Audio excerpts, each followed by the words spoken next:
Today, I'm going to go through a few things that I wish I knew before I went down the journey of heating my house and shop with a wood stove. So originally, I wanted to get an outdoor wood boiler, and after pricing that out, I found that it was going to cost me well over $30,000 to do wood heat with an outdoor wood boiler to heat my house and my shop and my garage. And to me, that just wasn't worth it. That's astronomically high. So I decided to go with small units to put in each building instead. So I did this 3,200 square foot heater in my shop, and I did one in my house as well. And I have another one I'm going to put in my other garage that's 1,000 square feet. So I've been using the wood stoves now for about a month, and a few things that I wasn't ready for, like I didn't realize, was one, I've got this guy here. That's my ash bucket.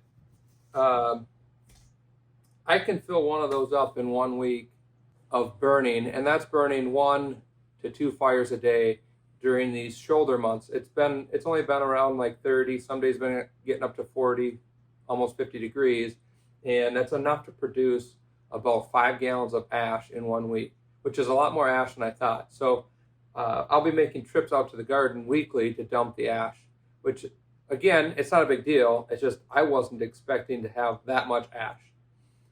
Also, the amount of wood that I burn, I knew I'd burn a lot of wood, but I didn't realize how much wood. So these warmer days, I'm only doing 1, maybe 2 fires a day, and I'm still going through a decent amount of wood. So in the last month, I've probably gone through almost probably about 3/4 of a cord of wood to heat during these shoulder months between my shed and my house.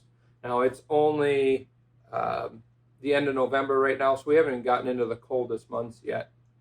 So during these shoulder months, it's actually a lot more work than it is during the coldest days, because I can't leave the fire going all day.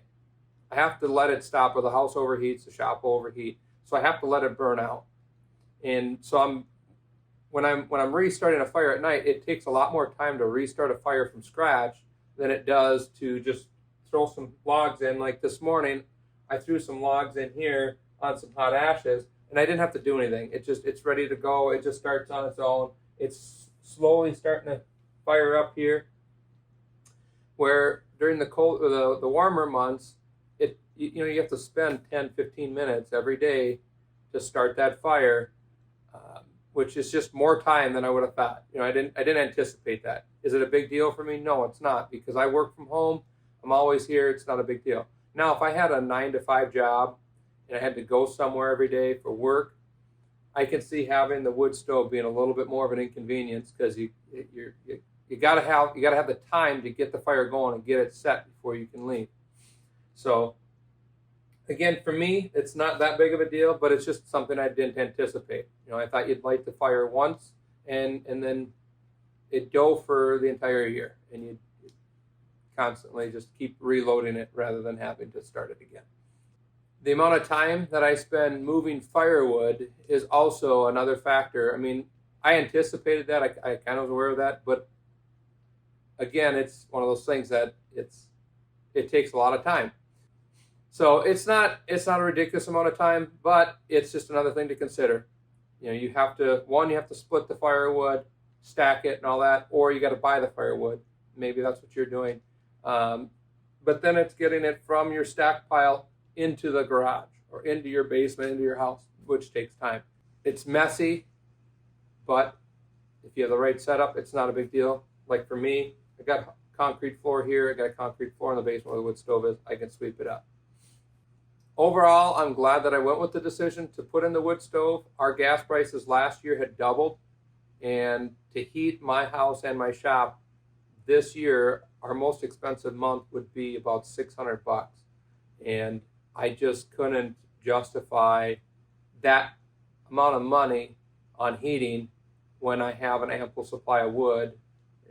So we decided to go with the wood stoves. I'm glad I did.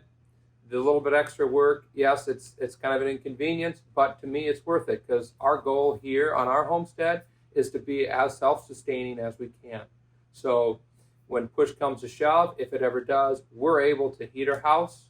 We're able to eat food that we've preserved throughout the year, meat that we've canned, animals that we've slaughtered, that we are set to go. So this is just one more step to get us closer to that self-sustainability. I'm also wanting to retire someday. It'll be easier to retire having a closer to net zero on money going out than having another expense. And when I say retire, my idea of retirement is not having to go and work for the dollar. I'll still be active. I'm still going to split wood. I'm still going to saw wood. I'm still going to build stuff in the wood shop, but I want to not have to worry about chasing the dollar. And the closer I can get to that, the sooner I can get to that, the better. So this just is eliminating more money that needs to go out, so it's less money that needs to come in. So if you're like us and you want to make strides to becoming more self-sufficient every year, I would recommend doing the wood stove and getting, one step closer to that. Also, if you are on that road to being more self-sufficient, hit that subscribe button down below, because I post videos every few days to give you different tips and tricks that I have learned along the way to help us get more closer to our end goal of being self-sufficient. So hit that subscribe button, follow us along on the journey, and also don't forget to like the video. Thanks for watching, guys, and look forward to seeing you in the next video.